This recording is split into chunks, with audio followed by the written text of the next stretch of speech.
hari n'igihe bakumanura Imana yagize ite yabyemeye kandi niyo ivuze iti ngiye kugushyira hejuru nduwiteka n'abantu ikoreramo ikagushyira hejuru. Imana ikubwiye ngo nzakubyibushya ikoresha abantu nk'ubu biro mpimanye nzi ko ari abantu yakoresheje. Uri gupima bingahe? Meruka mpima 80. Ego. Urateganya kubigabanya cyangwa kubyongera? Ntago ariko muzi kugabanya no kongera isa mfite ubushobozi bwo kongera ibiro. Hari umunyamakuru umwe ufite Taille Imbangamira imbabaza arananutse ahora kuri Taille usibye kwenda bitamubihiye ariko ahora ananuka. Mfite ubushobozi bwo gutuma abantu babyibuha rero hari ibintu nakora nibura kiyongeraho gatoya kujya gukata ikiyongere. Muri make iyo muvuga ngo ufite gahunda yo kubigabanya no kubyongera uwo murengo si nkufite. Mujye mugabanya ibyo mushobora no kongera. Ubu dufite abagore bifuza kubyibuha babibuze. Sibyo? Barahari burya ngo mubyibuho ni mu bitonde Imana izandinde kunanuka mu izina rya Yesu. Aho kugira ngo nanuke subiraho navuye. Basi nzabyibuhe ngira ibiro 100 ari umuntu wancekeje.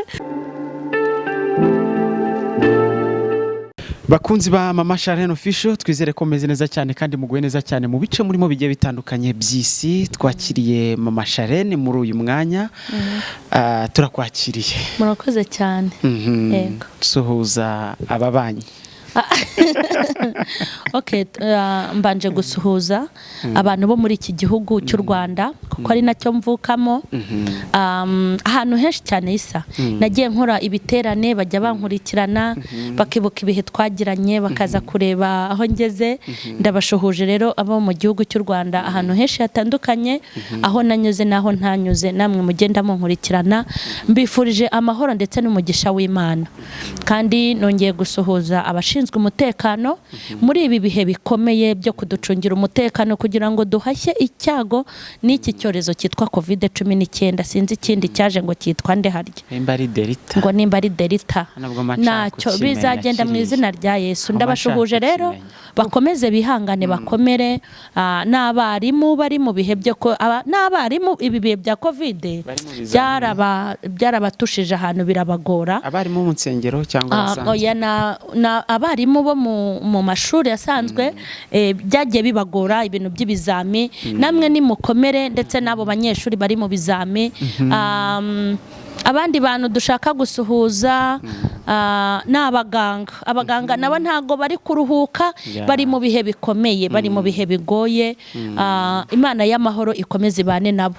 Abo mu bihugu rero by'abaturanyi by'ababanyi babandi bashuti banjye abari i Burundi abari muri Kenya ndetse na Tanzania abari i Bugande namwe muri Congo no mu bihugu byinshi muri Zambia muri Zimbabwe muri Angola mu bihugu byinshi bya Afrika bajya bagenda baduhamagara batwandikira.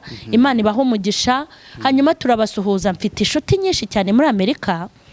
Muri Amerika mafite inshuti Imana abantu nkunda shaho. Hari abantu bo muri Amerika hari umuntu usuhuza ngo wa wundi ndagusuhuje none sha hariyo abantu b'abashuti banjye ku buryo numva nzatega nkajyayo kwera ukuntu mbakunda. Nzatega njyeyo bariyizi iyo mvuze gutya bariyizi cyane. Hariyo inshuti zanjye nyinshi rero ndabashuhuje kandi ndabakunda. Muri Canada hari inshuti zanjye. Mu Bufaransa hari abantu dukurikira. Mbese ni abantu bo mu bihugu byinshi. Hari n'igihe nibagirwa amazina yabo. Hari mu bihugu by'Abarabu muri Aziya ahantu henshi n'abantu bagiye gucunga umutekano mu bihugu birimo umutekano muke. Abapolisi n'abasirikare namwe mukomere cyane turabasuhuza. Ndabizi ko mudukurikirana. Hanyuma ngasuhuza na Isa Noel Karinijabo ku Mavuta TV. Imana imuhe umugisha. N'abandi banyamakuru tujya dukorana bagenda bafasha uyu murimo. Hari uwitwa Patrick, hari uwitwa Emmy, hari uwitwa Joel. Nuko Joel Papa Jo tumusuhuze. Turabashuhuje mwese.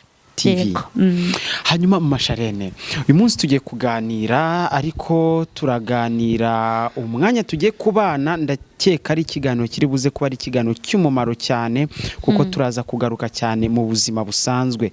Ndagira ngo wenda mpere kuri iki kibazo, ni irihe somo wakuye mu buzima busanzwe, wanyuze mu buzima bukomeye? Abantu benshi bakuzi binyuze mu nyigisho na message Imana yagiguha, ariko cyane cyane ikindi gice cyerekeranye n'ubuzima Imana yagiye yemera kunyuramo mu minsi ya none. Ni irihe somo ibyo byose wakuyemo cyane cyane mu buzima wanyuzemo? Njyewe nize ikintu bita ubuzima. Nize ubuzima, niga kuba umukene, niga kuba umukire, niga kuba imfubyi ifite ababyeyi, niga kuba umupfakazi mfite umugabo, niga kubaho njyenyine mfite inshuti. Nize ishuri ryitwa utuntu n'utundi tw'ubuzima, ariko nakuye mu buzima amasomo abiri akubiyemo andi masomo cyangwa ibintu byinshi. Isomo rya mbere nize mu buzima, nize isomo ryo kubaha cyangwa gukunda umuntu uwo ari we wese. Yego, kubaha umuntu uwo ari we wese, ugenza amaguru n'ugendera mu kagare, umunyacyubahiro n'isuzugurwa, ufite umugabo n'utamugira, ufite akazi n'utagafite. Niga kubaha mabuja n'umukozi we. Nize kubaha noneho by'umwihariko abantu baciriritse, nabakuyeho isomo. Umuntu uciriritse wese, wa mugore utembereza agataradodora iwawe ku gipangu, wa mukozi wavuye mu cyaro afite umwate, wa mukarani wirirwa byigana n'ibiraya bikuzaniye n'amakara, wa muntu ufunguza mu muhanda. Bariya abantu ndabubaha, reka nkubwire, ndabubaha, nkabubahisha amagambo, nkabubahisha n'ibikorwa, kuko nabonye ukuntu ushobora kudepasa mabuja, ukaba mabuja ndetse ukamukoresha nk'abantu ngiye kuzakoresha mu minsi iri imbere. Icyo kintu narakibonye. Nabonye ukuntu ushobora gusuzugura umukozi, ejo bundi abana bawe bamumenagaho ibikoma, bamugira itorosho, bakamukorera. Icyo kintu narakize. Noneho nabonye hari umumama umwe watumye mbona isomo rikomeye. Hari umumama w'inshuti ya umukobwa w'inshuti yanjye, yari umuhanuzi, ari umukozi w'Imana, kandi ibintu byose yampanuriye nibyo nicayemo. Uwo mugore yari umugore w'umunyagasuzuguro, Imana imubabarire, ni umuririmbyi, ariko ni nk'abo navugaga. Abwira uwo mukobwa, kuko uwo mukobwa yarankundaga, akaza kumpanurira rwose, akanasengera, nta n'igikoma ndi bumuye, nta n'ijana ngira, ndi umunyenzi, aribaze gukundana n'umuntu nkanjye. Uwo muhanuzi urumva ko yari mu mavuta. Burya umuhanuzi ukunda umukene, ujye uvuga ngo niwe muhanuzi. Wa muhanuzi wikundira abakire, ujye uvuga uti ni igice, ntago yuzuye. None uwo mugore aramubwira ngo umva nkubwire runa, ngo uriya mugore wirirwa inyuma, ngo ntushobora kuzatera imbere, uri inshuti ye. Ndashimira Imana kuko urwego ngezemo nta n'udushumi twanjye yafungura, nanatera imbere nzajya ndenga hinguka. Nari umunyenzara wajyaga niwe ntaguhe n'icyayi, kandi ubona ari umukire, n'igikoma ntabe yakigwa cyangwa n'umugati. Urumva yasuzuguriraga ko ndi hasi, ubu ngubu ndi hejuru ya ndeba, ntago ashobora kundeba gutya, aragira atyo, arararama, kuko ntago ndeshya nawe kandi siniyemeye. Icyo kintu cyatumye nubaha abakene, ngewe n'abantu nkundana nabo. Mugabo wanjye yajyaga nyurira ngo nta nshuti nzima ngira, nkundana n'abakene b'abantu bagowe, birukanwa mu mazu, b'inzahare bahondaguwe, na n'iyi saha umwuka umbamo. Nkunda abantu bameze gutyo, soko nanga abakire, ariko nibo bantu bankurura, kandi mba numva nanabagirira neza, kandi ibyo nshoboye ndabikora. Rero nize kubaha umuntu uwo ari we wese, kuko nzi ko nshobora kugusuzugura kandi pasa nkajya ngenda nipfunwe imbere yawe. Uzi kugenda nipfunwe imbere y'umuntu, icyo ni ikintu cya mbere. Ikindi kintu cyatumye irindi somo nakuyemo mu buzima, ni isomo ry'uko nta muntu n'uyu n'umwe udakwiye kwigirira icyizere. Umuntu uwo ari we wese, tutarajyana Inyamirambo cyangwa Rusororo, nashaka bari muri koma apfa kuba ataragera mu gitaka, nashaka bari muri gereza yarakatiwe apfa kuba ataragera mu gitaka, nashaka bari indaya yicururiza mu migi yose y'iyi si apfa kuba ataragera mu gitaka. nashaka bari igisambo ruharwa yibisha imbunda apfa kuba bataramugerekaho igitaka ntazikureho amaboko. Ntuzavuge ngo ibi byaha nkora birakabije Imana ntiyabimbabarira, ntuzavuge ngo ubu buzima ndimo Imana ntiyabunkuraho. Nta hantu Imana itakura umuntu, nta naho itamugeza. Muri make nta n'umuntu bokwiye guciraho iteka. Muri make nizi ibintu byinshi, nk'ubu wenda nuko abantu bafata uko babyumva, ariko ndi umuntu wiyoroshya. Kuza ngo ndi umusitari ndarengana, ndi umuntu usanzwe, kuko namenye ko ushobora kuba umanitse hariya hejuru, ariko mu kanya nk'ako guhumbya ukongera ukitura hasi, umuntu wese akagukandagira. Kimwe nuko umuntu ashaka kugukandagira ariko ejo bundi ntiyongere kugushyikira uri hariya hejuru. Muri make ubambisi ntago nimba nangwa dakanyaga nunayikandagira ujye ureka kuyibabaza, kuko ari izakubika. Nize guca bugufi gukomeye, nubwo nari ncishijwe bugufi, ariko urwego rwose nageramo ngomba kugenda ciye bugufi, ndi umuntu mugufi. Yego. Hanyuma mu buzima abantu bakwigishije iki, cyangwa se nuhe mumaro w'abantu mu buzima bakumariye wowe nabo? Okay, urakoze cyane, ufite ibibazo by'ubwenge cyane uyu munsi. Asante. Reka nkubwire ikintu abantu banyigishije. Namenye neza ko abantu abeza n'ababi barimwe umushinga w'Imana. Reka nkubwire, hari igihe tugira intege nke ukumva umuntu aravuze ngo ngewe sinkishaka abantu. Nimba uzi kuvuga gutyo uhita uvuga ngo winjiye mu ntege nkeya, kuko abantu udashaka. Nimba udashaka abantu uziyahura, uzajye kwa makuza, uzajye kwa makuza, kuko nimba udashaka abantu. Reka nkubwire isa, ushobora no kwibeshya ngo nzibana, ntago byakunda. Abantu uzabakeneraho kujya kubahahira, uzahahira mu ishyamba. Abantu uzabakeneraho ko bazakuvura n'urwara. Abantu uzabakeneraho uko uzabashyira abana bawe bakakwigisha. Abantu uzabakeneraho ko waguze amakara ntiwayikorera bayagutwaze. Uzabana n'abantu kugeza upfuye. Niwumva udashaka kubana n'abantu uzajya kwa makuza, nibwo uzagikemura neza. Ariko mu bantu harimo umushinga w'Imana. Abantu nibubahwe, nimba uri na mubi wubahwe. Umuntu natakwigisha ngo agukangure wige gusenga, uzamugiriraho umugisha. Imana iyo ijya kukuzamura, nk'ubu ngiye Imana ijya kunyamamaza n'umuntu yakoresheje ngo witwa Dekate. Dekate rero ahantu uri ni wubahwe. Abamwanga birabareba, icyo nzi nuko ni igikoresho cy'Imana. Wenda ashobora kuba afite n'ibindi akorera, ariko nzi ko Imana yamukoresheje. Namugiriyeho umugisha. Kandi imbere numvaga ari uruntu rubi. Bambwiraga ngo izina Dekate. Shaka numva. Ariko sinzi impamvu Dekate mu bantu bambabarije umutima bagatuma mbasengera. Ijambo ry'icyongereza uzi icyo risobanura? Ntago mbizi. Sobanura ngo ni injangwe. Yego wa Mana yanjye, ubwo koko rwose baramo kuki bamwise injangwe. Niwe wabyiyise. Okay, okay. Uri kumva neza. Umuntu wese uri ku isi ushobora kwinjira mu buzima bwawe, yaba ari ukubabaza, yaba ari ugusetsa, yaba ari ukwicisha inzara, yaba ukwirukanisha ku kazi, yaba ukagushakira, yaba uguha minerivare, yaba ari ukwigisha. Umuntu wese ufite aho uhurira nawe afite umumaro.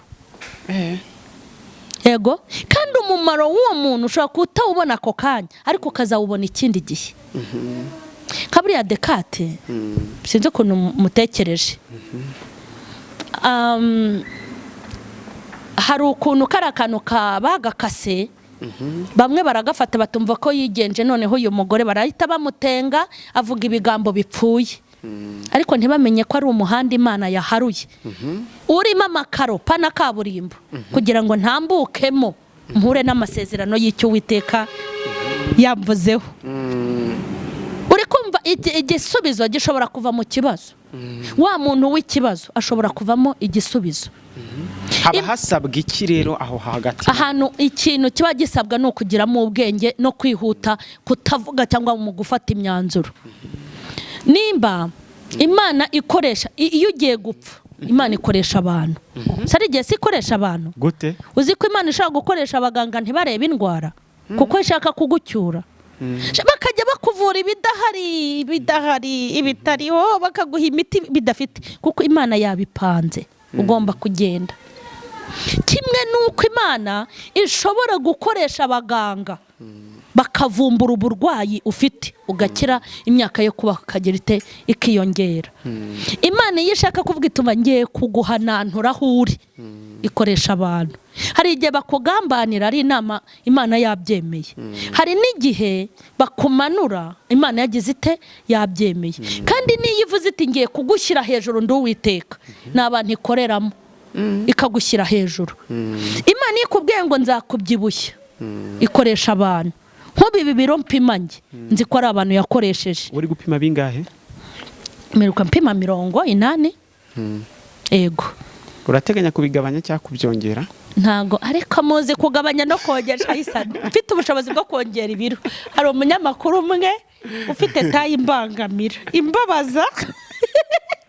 Arananutse ahora kuri Taille, usibye kwenda bitamubihiye ariko ahora ananuka. Mfite ubushobozi bwo gutuma abantu babyibuha, rero hari ibintu nakora nibura kiyongeraho gatoya kujya gukata ikiyongere. Muri make iyo muvuga ngo ufite gahunda yo kubigabanya no kubyongera, uwo murengwe si nkufite.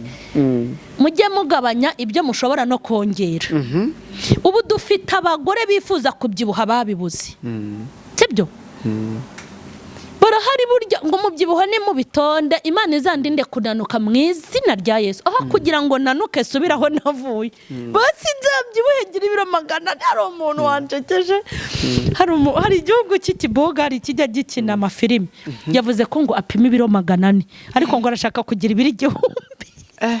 Arashaka gukomeza kuzamuka. Okay.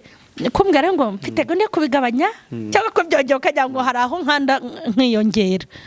Iyo haba hahari ibyo birabareba. Ngenzi ko hari igihe nabayemo nkifuza kubyibuha ntibikundi.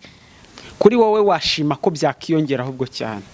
Reka nkubwire, usibye ko Imana twavuganye ibiro wenda itazarenza, ariko yarabirengeje. Ni narabwiye Imana ngo uzampa ibiro 70, none byabaye 80.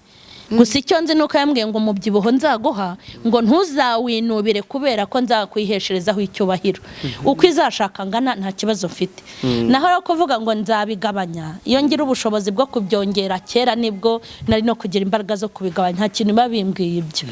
Anubwo sibye ko abantu birirwa bampahamura jya mu gufata regime, kuki cyajya mutampaga ngo mbyibushye. Fata regime uri gukarabya uri kubyibuha, hari ubwo uzampeka se? Tonde. Okay, muri make nuko bimeze.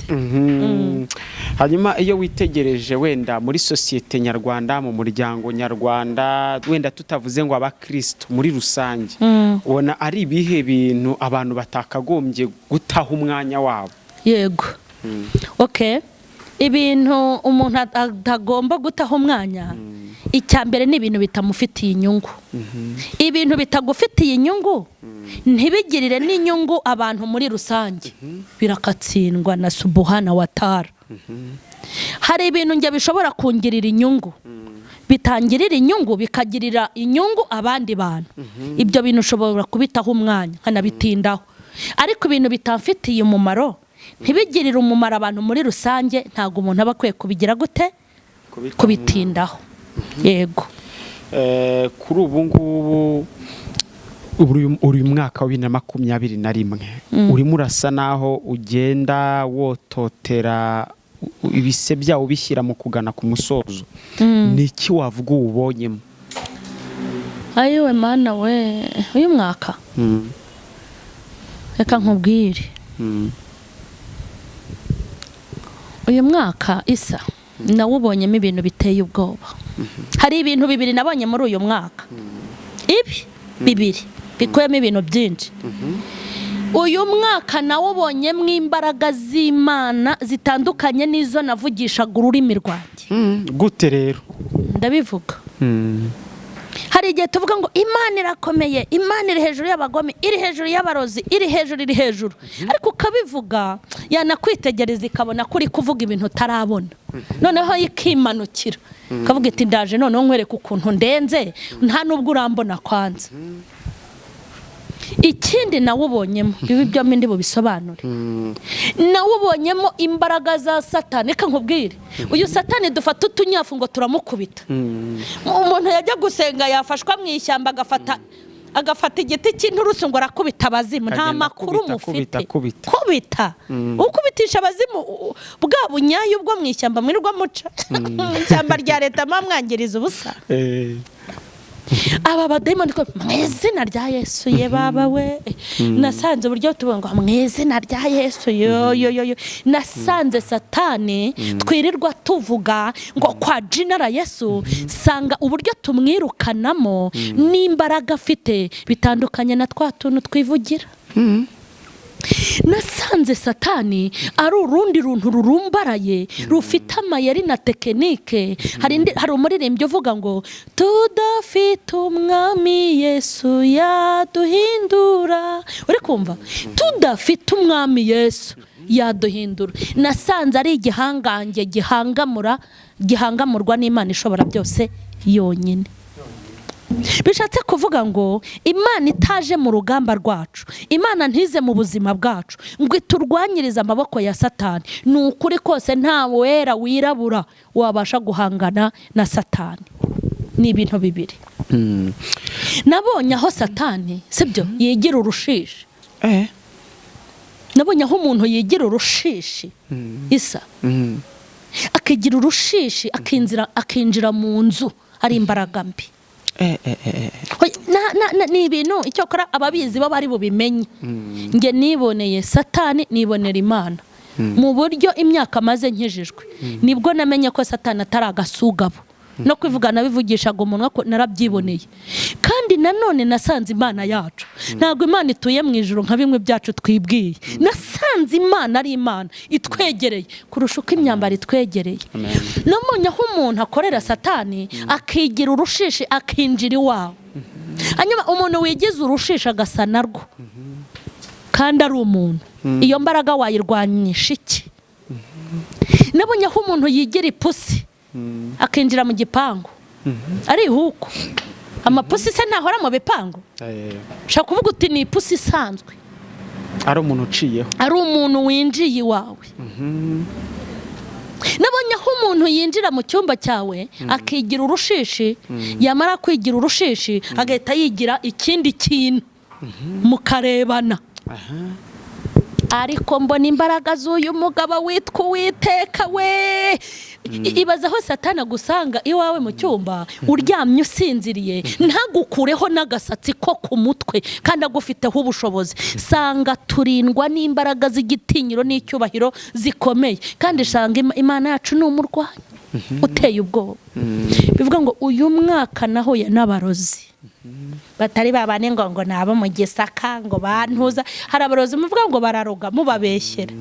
Kera twajyaga twikanga abarozi mu rusengero bavuga ngo runaka ni umurozi. Uburozi waba n'umuserebanya uti urafashe, urumva wahura n'imbeba yapfuye wenda bajugunya uti umurozi, wakumva imisenya ati bari hejuru. Niboneye abarozi badafite utwo tuntu twose, babarozi bakomeye. Uri kumva? Bandogera umwana. Uri kumva? Bandogera umwana ibintu bikomeye biteye ubwoba. Uyu mwaka nabaye ku rugamba rw'abarozi.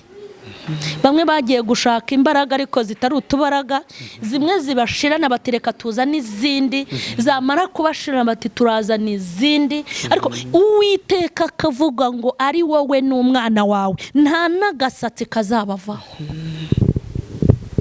Muri make uyu mwaka niboneye ibintu bingahe? Bibiri. Noneho rero maze kubibona niziki. Ubu ngubu Satani naho yaza akaza akivira ikuzimu mwenyewe apana bwa budayimoni akankomanga ati nkomanze kwa mama Charlene namwakira nkamwicaza muri saro byaba ngombwa nkamuha icyayi cya mukadore ko icyamata nta kimuha kuko namenye ko nta bushobozi afite ku mwana w'Imana. Ikindi nshaka kubwira abantu uyu mwanya nuko abantu bakwiye kwinjira mu mbaraga z'amasengesho. Doreka nkubwire, wari uzi ko Satani ashobora kuguterereza umutwe ari imbaraga woherejweho ukajya kunywa paracetamol akakujijishiriza mu mutwe ukibwira ngo ni ibinini kandi afite gahunda yo kugusaza. uzi ko satani abademoni ashaka kuguteza igifu ukibwira ngo ni bya bifu bisanzwe akajya kujijisha kikazarinda gipfuka. Abantu binjire mu mbaraga z'amasengesho bamenye ibyateye abana babo.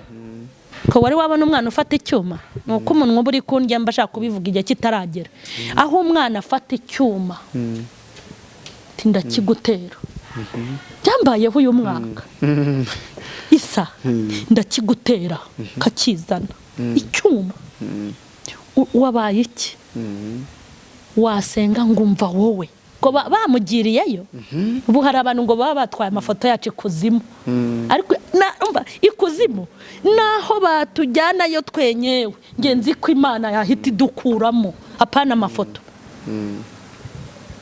Wasenga uri gusenga ibi ni ibikiti waratujujubije icyo akora ibanga namenye uyu murimo dukora kuri YouTube bantu badutuka nari naramenye ko ari satani ushaka ko tutahagaruka. Mukomeze mukora umurimo w'Imana Yesu. Mukomeze muhamagara abakozi b'Imana buzuye umwuka bavuga iby'ukuri kuko namenye cyo satani ashaka. Ntago ashaka ko tuvuga, ntashaka ko ijambo risohoka ariko rizasohoka mu izina rya Yesu. Abadayimoni baravuga ngumva wa mugore we ngo twakwirukanye kuri YouTube wanga kuhava, dukoresha runaka ntiwahava, dukoresha na runaka ntiwahava, ngo umaze kudusenyera ibirindiro, wadutwariye abayoboke bageze kuri 70%, natwe tugiye kukujujubya. Baranjujubije ntabwo ushaka kubyinjiramo, bankoreye utuntu barivuga. Uyu mwaka nawe ubonyemo ibintu bikomeye. Barivuga baravuga ngo tugiye kukujujubya nkuko watujujubije, ngo tugiye kukwicisha inzara, ngo tugiye guteza abantu kukwanga, ngo abaguhaga bakwime, barivuga. Nababwiye ijambo rikomeye, nabwiye ntumva rero icyo mwakisha ahubwo mukore igikurikiyeho. Icya kabiri ni imbaraga zimbamo ntabwo ari iz'ibirayi, kandi umwuka undimo so w'ibirayi. Imana yanjye ndayikunda maze nanashonje, naho mwabijyana simbibone, ntago nzabura gukomeza kwamamaza Imana yanjye. Niho nahise mfata umwanzuro wo gushyira ibyigisho kuri chano yanjye 2 ku munsi, kimwe mu gitondo ikindi ni mugoroba. Reka nkubwire, nkajya nzi imbere ya kamera uwo mwana wanjye namuhambiriye amaboko, namuhambiriye n'amaguru, nkategura icyigisho ubundi nkavuga Imana. Isa wigeze ubona ncogora? Zira n'imbaraga z'Imana, kuko nzi ko abo bandugaga bankorera ibyo bwaracyaga bakareba kugira ngo barebe uko nifashe, bakarenga kureba bagakorera n'iperereza mu bakozi. Yaramutse ate, yifasha ate, murabona ameza ate, bati ni mutaraga. Yego irikumva bakabyuka bavuga bati turaza kureba uko ari bugaruke kuri kamera. Yego buri munsi bagacunga ko umuti wakoze. Ariko nabonye imbaraga zirenda bera ziteye ubwoba. None mu Charlene tugana ku musozo, abantu mwagendanye muri uyu mwaka, inshuti zawe, abantu bakubaye hafi, abantu bakikuri hafi, niki wababwira, nubuhe butumwa bafitiye? Nimba hari abantu bankozeho ku mutima, ni abantu b'Imana, abantu banejeje umutima wanjye, abantu bamfatanyije nanjye mu rugamba, abantu bambaye hafi. Sinzi ikintu nzabakorera. Iyo nicaye ndi njyenyine ntekereza ku bantu bangiriye umumaro, kuko ibintu bakoze ni ibikorwa by'indashyikirwa.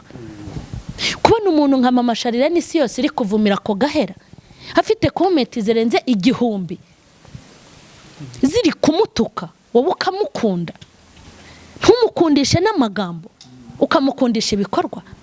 Isa uzaho umuntu abona abantu bose baguhagurukiye akavamo ari umwe, akaba ari ukurwanira ishyaka, iba ari inshuti ikomeye. Aho umuntu yicara ati afata akagafanta ugende ujya kuruhukira ahantu uruhuke stress. Aho umuntu ashaka kuvuga ati mama Charlene ashobora guhungabana, umurimo w'Imana agacika intege, nakahe kantu keza twamukorera. Ubwo uri kumva uwo muntu, reka turebe mu bibazo afite bimukomereye, sibyo? turebe mu bibazo afite bimukomereye tugire icyo dukemura tujye duhora tukimukemurira nibura umutima utuze uwo muntu ni ingirakamaro. Ndashaka kubwira umuntu wagize uruhare mu kugira ngo nishime, umuntu wagize uruhare kugira ngo nse neza kuko njye nsa neza, umuntu wagize uruhare mu kugira ngo nambare neza, umuntu wagize uruhare kugira ngo abana banjye 5 bige, wowe muntu wagize uruhare rwo kugira ngo nture mu nzu isa neza, umuntu wagize uruhare rwo kumpumuriza ukambwira ngo ni inkomere, ukaba hafi yanjye mu buryo bwo kumpa agaciro, ukaba mu ruhande rwanjye mu buryo bwo gukurikirana cano yanjye ukayikunda ukayikundisha abandi, ni wubahwe uruw'agaciro. Njye naravuze ngo hari abantu nzatega nkurira indege nkajya kubareba iwabo, kandi nzatega kuko kurira indege mu minsi iri imbere ndabizi ko bizaba bimeze nko kurira kwa Steri njya mu ntara, nzi ko Imana izanshoboza abo bantu nshima nkunda bangira umumaro nkagenda tukarebana gutya. Rero baramfashije kandi nawe urimo. Amen. Nawe ni wubahwe Yisa. Amen. Nukuzanyicaza hano kafata neza. Ibyo ni ibintu ndi gupanga. Ni ibintu ndi gupanga cyane. Imana ibahe umugisha, abantu bagiye bamfasha, abanyamakuru bagiye bamfasha. Ariko nabo abanyamakuru. Rega nabo barahari. Hari abanyamakuru bagiye bafata ibyigisho bya kera bagakuramo twigisho twagiye duteza impaka bakaduca. Bakibwira ko bari kumemukira kombi bari kurushaho kwamamaza izina ryanjye. Namwe Imana ibahe umugisha bakwiriye kuko batumye ngera kure. Ubundi ari iryo vuga ngo uragira ngo utwike wibwira ngo uri no kuntwika ugasanga wankaranza ahubwo ngiye kumera fresh. Barahari mu ngeri zose bashaka nko kwisekereza nk'umuntu akagashyira nko kuri stati. Ntago ari gusetsa. Ntabwo abantu benshi burya ari ugusetsa. Yego hari abashaka gusetsa, hari abashaka kwibonera amafaranga, hari n'ababa bahembwe kugira ngo babikore bagira ngo barimo kumparabika.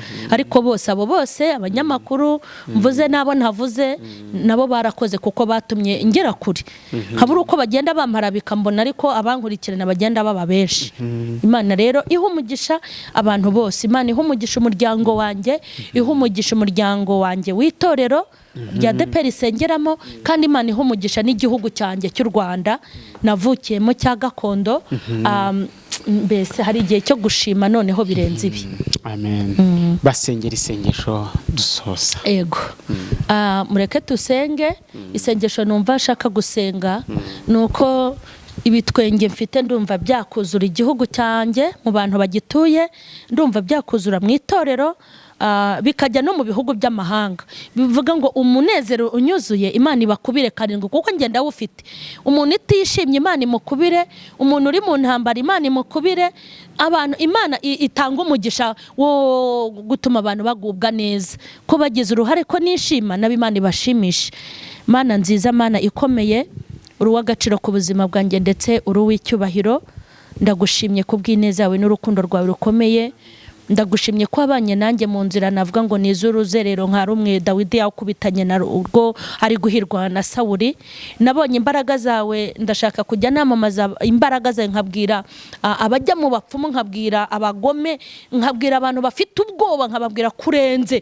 Uri igihangange, uri igitinyiro, uri cyubahiro, uri imbaraga, uri uburinzi, uri umutabazi, uri Imana itwegereye, ntago utuye kure, nta nubwo bakure, ubana natwe iminsi yose. Ndashaka gushishikariza abantu mbabwira yuko burya uzi kurwana bajye bareka ubarwanirire, uzi kurinda bajye bareka ubarinde, uzi kuburana bajye bareka ubaburanire, uzi gutabara bajye bareka ubatabare, ugira neza bajye bategereza ineza yawe.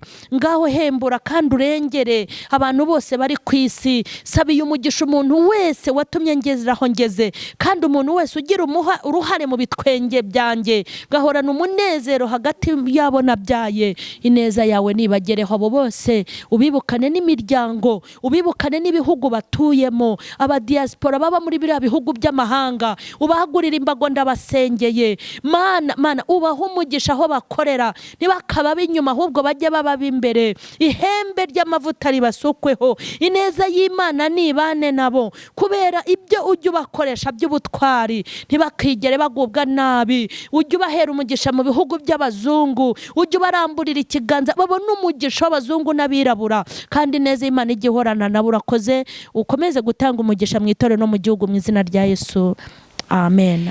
Turabashimiye cyane mwese mwe mukurikiye Mama Charlene Official. Imana ibahe umugisha, yagiye abashimira kandi mukomeze kumuba hafi, mushyigikire ivugabutumwa rye. Kumushyigikiye niko ibyo avuga, nimba udashoboye kubivuga ubu mushyigikiye cyane, ijwi rye rikagera kure kandi ibyo avuga ni biturutse ku Mana. Kora subscribe kuri Mama Charlene, naho uraba waguye ivugabutumwa ry'uyu mukozi w'Imana. Imana ibahe umugisha aho muri hirya no hino hatandukanye. Mwakoze.